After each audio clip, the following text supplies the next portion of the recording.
All right. This is the exit interview for Mr. Will McGarvey. It's been a fun internship this summer. Yes, it has. Thanks for having me. Yeah, dude, it's my pleasure. You know, it's always inspiring to bring young folks into the fold and show them kind of the ropes. Will was pretty aggressive in hunting me down, trying to get to know me and trying to work with me, and I really appreciate that.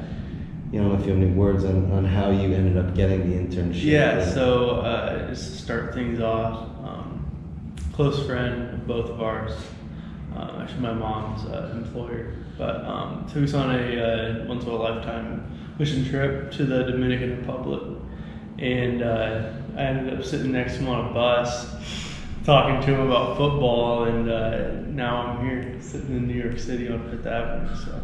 Yeah, it's pretty cool. Yeah, it's pretty sweet. So I saw you and met you in the Dominican. Mm-hmm. We built a house for a family. Yeah.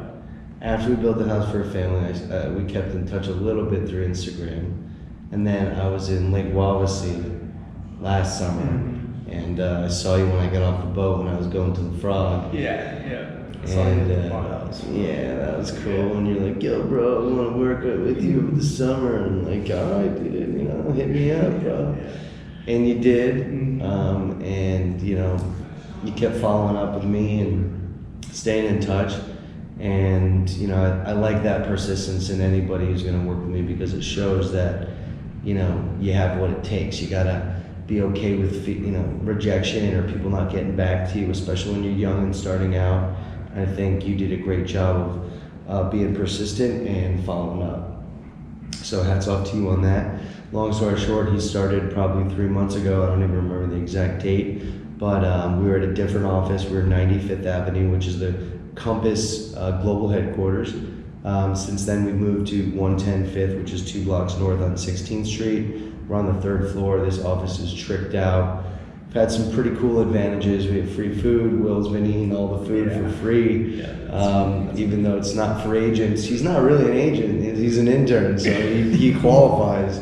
So he's been eating free food, which is great because it's super expensive in the city. And when I was starting out in the business, I didn't really have any cash, so I was just eating dollar pizza around the city and just not really eating or living too healthy. And really appreciate what Compass affords, you know, not only the agents, the employees, but you know, benefits of an intern as well. So let's just start off a little bit about you know, the first couple of weeks, and what do we end up doing at the first? One of the first things we did was through the Lewis Steel Building party. Yeah. So we threw that Lewis Steel Building party. Speak a little louder. So yeah. So right? Yeah. So we threw the Lewis Steel Building party. Nile actually put me in a room and said, "Don't come out until you got 3 or 4 sponsors for the party as far as food and drink goes." So you know, I probably called 200 or 300 people, everybody in Williamsburg, Brooklyn.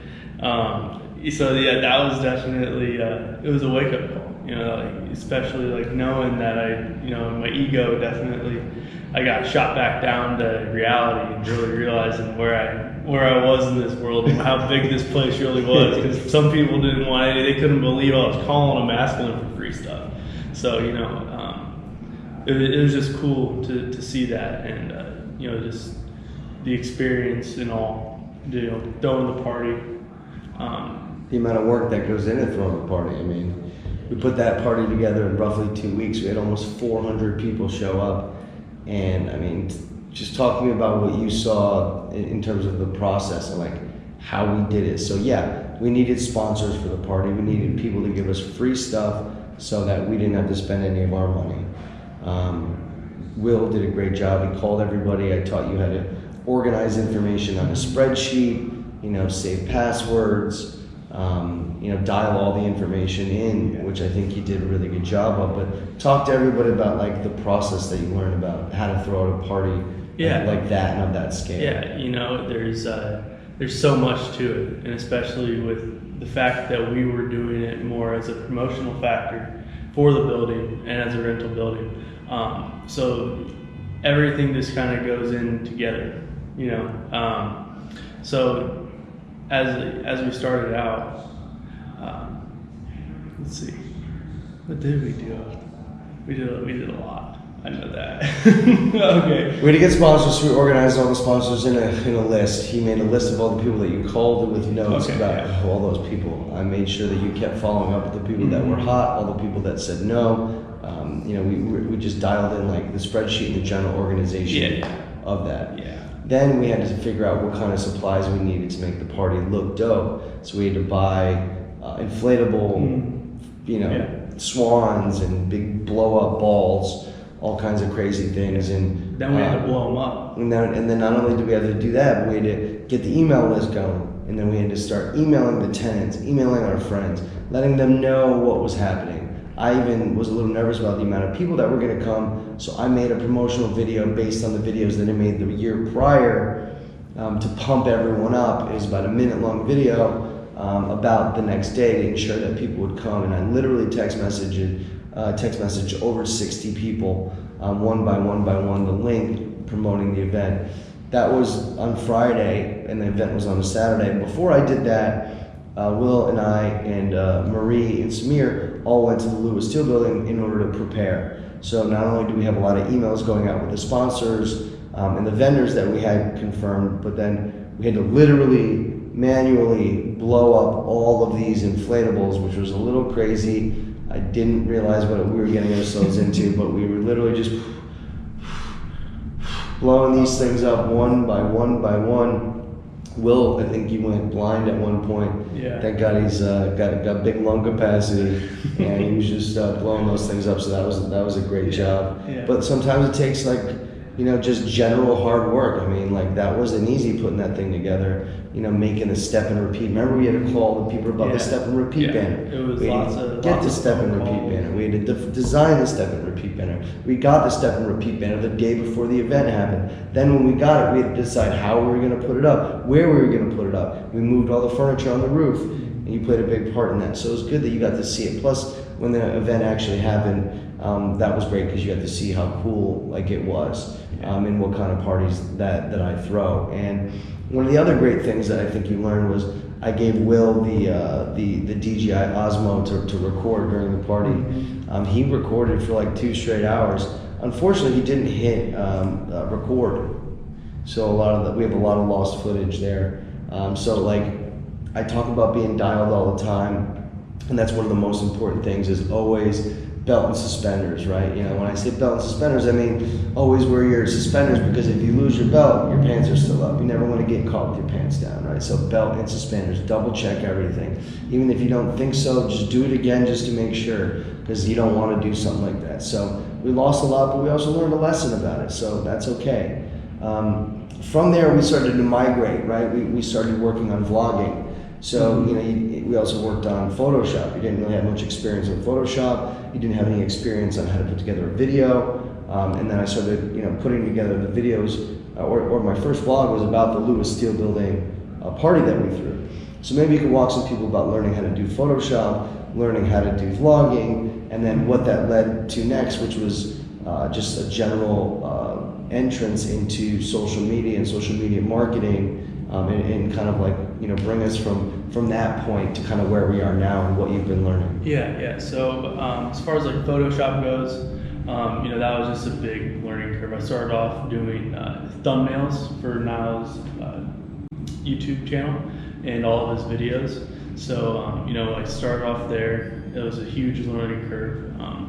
As far as, because there's just so much to it. You can do literally anything with Photoshop. And that was the cool thing about it. So I tried some things Nile didn't quite approve of, but no good. Do it again. No good. Do it again. This is how you're gonna do it. Let me do this. Let me show you. But that's how it goes. And I'm very honest, and I think that actually helps when you get honest feedback. I'm not somebody who's gonna say, "Oh yeah, good job," 100%. And give you a 3rd place trophy. We're here to win. 100%, and that always just every day strive to make me want to come in here and give it my 100% effort. And then with the videos that we were doing, the first video I had to put together a promotional video for the Lewis Steel Building, and that we posted on Nile's YouTube before the party. And I was just putting nicks and crannies here, pulling clips from the year past, and putting that all together into a full video. And not having the experience of doing that before, and then just having the work that I've put together right there, and then having Nile be able to come in here and tell me what needs to change and what needs to be in order, and why this isn't right, this needs to be over here, and how that sort of plays out. It was cool. It was a really Tell a good story, right? experience. Like Yeah. a lot of the video that Will put together was just like random clips, kind of just together that made a decent sense. But what I showed him was that I had all these clips, but I also sat down before the party and I talked about it in front of a GoPro like this, and I said, this is how I see it going. This is what I see happening. This is what's about to happen. Obviously, I had done parties like this before, so I knew already what was going to happen. And so what I showed him was how to use that one video where I talked for a while and then say, and I'm going to do this, and then bang, show this. And then we talk some more, and then this is what's going to happen. Bang, and then you show it, and then we had to blow up all these inflatables, and then bang, it went to a clip of Will blowing up the inflatables. So you're kind of like narrating the story, and then it allows the watchers of the video to say, oh wow, there's actually something here. It's not just random clips of something. There's a story being told. So I think that was a great learning experience for you on the video side of things, right? Because look, I believe there's like a crazy statistic that in 10 years or 5 years, 95% of the internet will be video.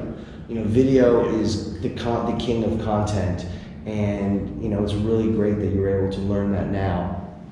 So from there we went on to Photoshop. We learned how to do Photoshop. We dialed you in with how to make videos. It kind of progressed into me shooting the videos, you videotaping me in the streets taking the videos, and then me cutting it down to like a very digestible format, and then Will would come in at the end and then trim, right? You would take out the likes or the ums and just jump cut, because we didn't want to have any dead air on that. So how did like working in that capacity feel?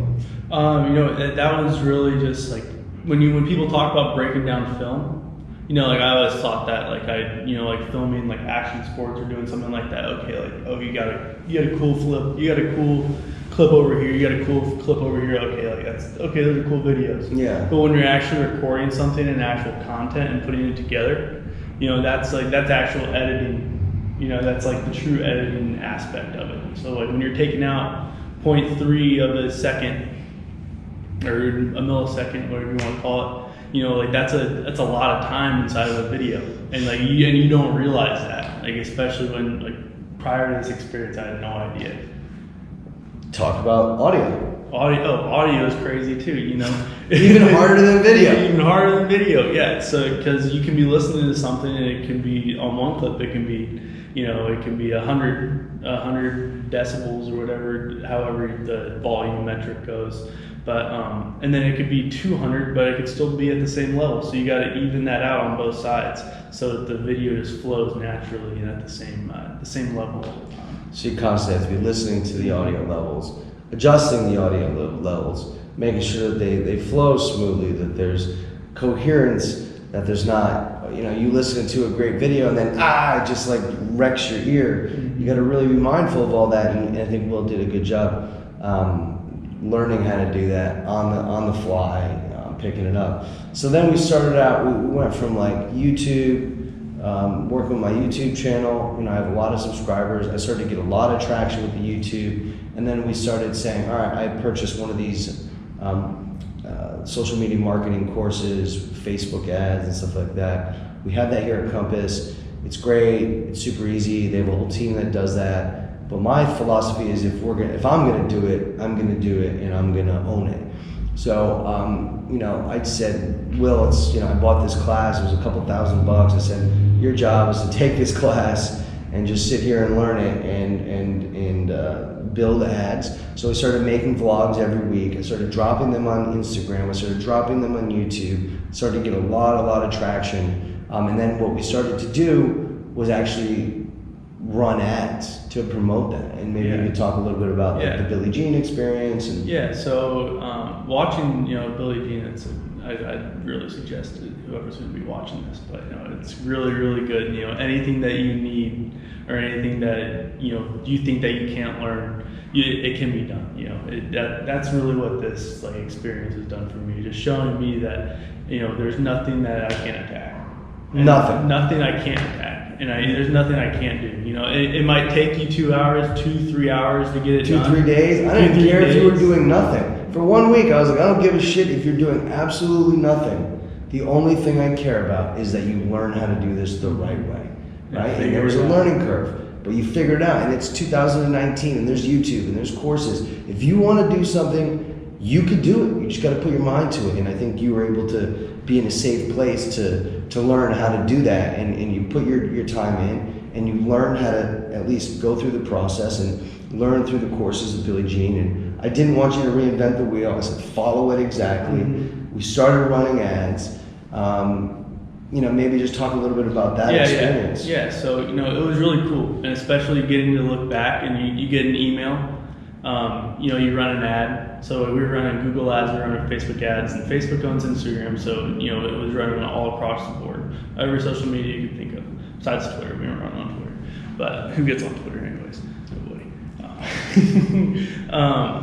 But yeah, so, it was cool because you run an ad, and then you get an email, okay, 2-3 days later, see how your ad's doing. Okay, this is a Google. So you get an email from Google, you check it out, you might get, okay, you got 8 views on your ad. You got 8 clicks. Okay, so then you can see how, okay, $1 a click, $1, and you try to, it's all running, it's a campaign. You're running it to see which one is the best and see which engages the customers the most and what people want to see. And it was really cool seeing how the content that we produced, what people liked the most about it, and where they stopped looking at it, how long they were on the page for. As far as analytics go with Squarespace, I've been running Nile's blog for the past 3 months almost. That's a constant. You've been running the blog the entire time. And talk to them about that. Yeah. So Squarespace. That's the platform that we've been using for the site, and it's been cool. It's been really cool. Like I said, there's nothing you can't do on Squarespace and any social media platform. But as far as the blog goes, I think I every day I try to shoot for at least 30 blog posts. I try to make that just 30, get that out of the way. Baseline 30. Get in the office, 30 blog posts. 30 blog posts right away immediately. So you get that out of the way, and then obviously anything in between. And then we typically, as far as breaking down the day, I get my 30 blog posts done, and then Nile would probably be in about, I don't know, maybe probably at the end once I got that finished. And then we'd start moving on. He'd be working, calling, making calls. I'd be doing there, sitting, watching Billie Jean, doing the running the ads, learning that learning curve for the ads. And there's just so many things because we were able to integrate everything from Squarespace into our Facebook ads and our Instagram ads and our ClickFunnels, and it's all coming together, and it's just cool to be a part of that and see that firsthand. Yeah, so there's just to give a little bit of context. So Will would make 30 blog posts a day. He's also an animal about tagging every single blog post. Nile Lundgren, Nile Lundgren Real Estate, Nile Lundgren Compass, Compass Concierge, Donald Trump, $1 Million Listing. So I have a lot of organic tags in my website, which allows me to be more searchable, right? So if you look at the traffic that Nile Lundgren had a year ago, I think I probably had, 600% growth, in this year alone, up to 1,700 people. In the last month, I've had, 3 weeks, I've had 700 people on my website. And what we've done is, because he's learned how to manage my blog, and he learned how to run Facebook ads, we've also started working in Facebook Pixel, which captures IP addresses of everyone who comes to your website. So because we're posting so many blog posts, we're able to then capture IP addresses, and then we're able, after that, to then serve those people ads, direct ads. So now we have a couple websites under management that have the Facebook pixel installed because Will did a great job of installing it. Now, because of that, those people are all coming to the site, and in the last week, we already have 1,000 more Facebook pixels on people, and it continues to grow at a very, very high rate because we put the work in now to make sure that we're blogging, we're getting keywords, we're becoming more recognizable by Google, we're becoming searchable, people are searching my name. Then when they're on the website, their IP address is being captured, then we're creating content and then serving those people content through Instagram and Facebook ads. Meanwhile, we're also doing Google AdWords for Nile Lundgren, the Lewis Steel Building, for Compass Concierge, all those different things. We're pumping all that out there. And today, some kid actually came up to me, we were just sitting here, and it's just a really good example of how well this is working. I mean, you can see the analytics on my website. Last year we're here. This year I've been going like this, and then since Will got here, they're going sky high. And maybe you could tell everyone what just happened with this kid named Corey Cohen. He came over to my desk. I have no clue who he is, and he said, "Hey, are you Nile?" And I said, "Yeah, what's going on?" And he just comes over, starts talking to Nile, and he's like, "Hey, I've seen you before. I saw you. I think I saw a Facebook ad or an Instagram. Or he saw one of his ads that we've been running." And I was like, "Okay, yeah, which one?" He's like, "Oh, it's about your blog." And he's like, "Yeah, well, did you watch any?" He's like, "Yeah, I watched your 4th of July one. It looks like you're having a really good time." And so we started talking, or they started talking about that, and it was really cool because he immediately knew. He didn't even hesitate to walk up to him. He just came up there. "Oh, you're Nile Lundgren, right? Oh, I know you." And he's like, "Now I was like, who are you?" Yeah, no idea who it was. No idea. Meanwhile, I'm still on all the podcasts, and he didn't even recognize me, but I'm also doing one of the most recognizable podcasts in the real estate industry. I've done over 275 episodes. I produce, whenever I get the episode complete, Will takes the show card of me and all the other guests that are on, and goes to Voice America, downloads that from Voice America, puts it on my website, and then I showed the kid, I said, "Hey, I'm on this website." He's like, "I didn't even realize that was you. Now that I'm listening to your voice, I can't believe it. You're on that podcast too. That's a really big one." I said, "Yeah, we got 50,000 downloads." But and I showed him it all on the website, right? But it was all on my website. I didn't have to go to this thing or that thing. Everything is housed under one sphere, and Will did a great job of learning how to do it, coming up with ideas, scraping that information from Facebook that Vince Rocco posts, and then putting it on and tagging all the names, and then downloading the episode, and then hosting it on my site.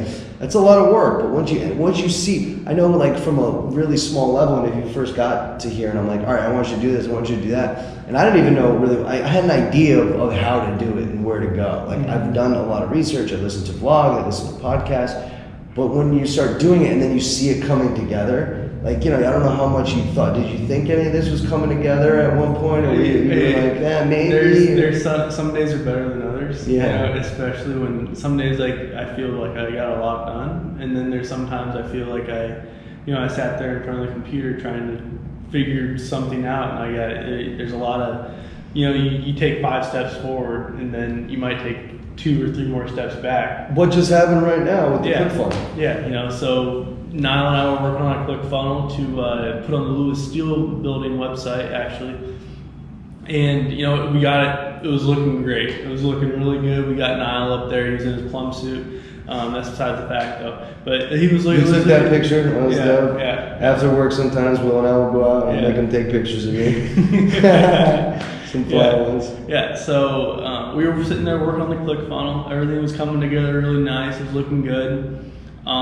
And then we kind of ran into an issue after we published it. Something wasn't looking right, so we went back in, fixed it, but still something wasn't working right on the internal side. So I wasn't really sure what was going on, and somehow it ended up getting deleted.